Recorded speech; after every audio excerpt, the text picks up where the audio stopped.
Hello gardeners, నేను ఇప్పుడు ఏం చేస్తున్నాను తెలుసా? టీ కాస్తున్నాను. మార్నింగ్ సన్ రైజ్ టీ అనమాట. సన్ రైజ్ అయిపోయింది, సో ఇప్పుడు సన్ రైజ్ టీ కాస్తున్నాను. అవి ఏం వేస్తున్నానో, ఎలా కాస్తున్నానో వివరంగా చెప్తాను. ఫస్ట్ నేను కోసేది కరివేపాకు. అందరికీ తెలుసు ఇందులో ఐరన్ ఉంటుంది. ఇది సినామిన్ అంటే చెక్క తులసి. ఇది స్టీవియా అండి.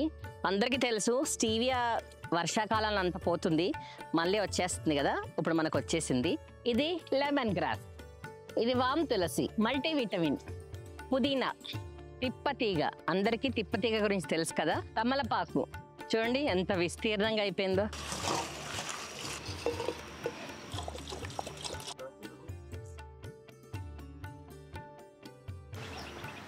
ఈ వాటర్ తాగడం వల్ల హెల్త్ కి చాలా మంచిది. మార్నింగ్ ఫ్రెష్ గా బ్రెయిన్ కానీ మన బాడీ కానీ వర్క్ చేస్తుంది. డే అంతా చాలా యాక్టివ్ గా ఉంటాం ఈ వాటర్ తాగితే.